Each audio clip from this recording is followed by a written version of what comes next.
Good to see everybody out for the back half of the double session. Good to be on the grass. We're making progress, I think, as a team. Good energy, but there's still a lot of work to do. I don't know if we had enough people today that were mentally urgent in what they did. We had some great physical effort, but at times I thought our minds were a step slow in too many places. Certainly not everybody, but too many to win football games at this level. Questions? Is that maybe a product of the two-a-days, or is it getting late in camp? What do you kind of attribute that to? I don't know if it's any one thing. I think right now both sides of the ball are being challenged. You know, the offense is challenging the defense by the way they line up, and I think the defense is challenging the offense with what they do in their package. And there's good players out there, but I just thought there were too many times where, to me, they weren't physical errors. I thought they were just a step late. And when you're a step late, it's because you're not anticipating, and that's usually because you're just not mentally urgent enough. God, what did you say to the offense after the Mike Belmonte spike? It was a classic case of doing what you're trained to do over the long term instead of listening to what your coaches say. Because we had just gone over that rule change a couple of nights ago. But last year we used to clock the ball at 3. That's what we did. Strategically, we wanted the field goal to be the last play of the game. Well, this year if you clock it at 3, you don't get to kick the field goal. And the directions were very specific. Clock it at 5. But he didn't clock it at 5, he clocked it at 3. So it's why you practice. It's a new rule, it's a little different for us, and there are reasons why he did it, but there's no excuse for it because it's something that we covered, and actually something was verbalized to him right before the play.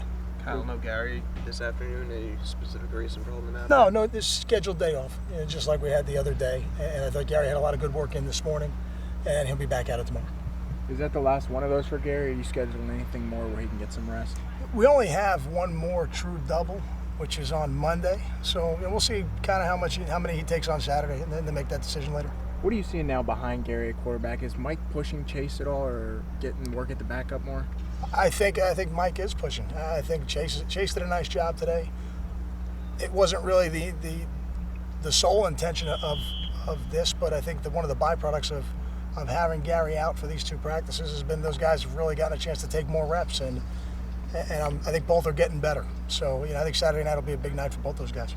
Kyle, you didn't expect Lowry back until the afternoon, but he was here in the morning. Everything went well. Everything went as well as that can go. Okay. There was a death in his family, but it was I think the right thing for him to be down there with his family.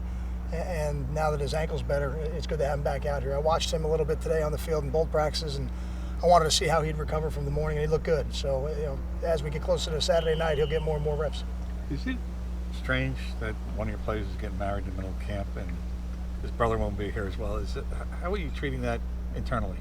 It's a little bit unique, but I think it's something that's important to Jamal and his family, and I know it's something it's certainly going to be important to his daughter someday. So I'm totally supportive of it, and they'll go down Friday and they'll be back Sunday evening, and they'll have a great family event. And the next time I see him, he'll have to take his wedding ring off to come to practice. So I'll teach him how to do that, even though I get to wear mine. Could you have gotten married during football season? Did you? Well, most coaches don't get married during football season. That's what I'm saying. I think if you polled the coaches, you'd Right. probably see that most coaches get married in July. Almost Okay. every one of us. Kyle, Andre Civil, is he seeing more opportunities this week than when he started camp?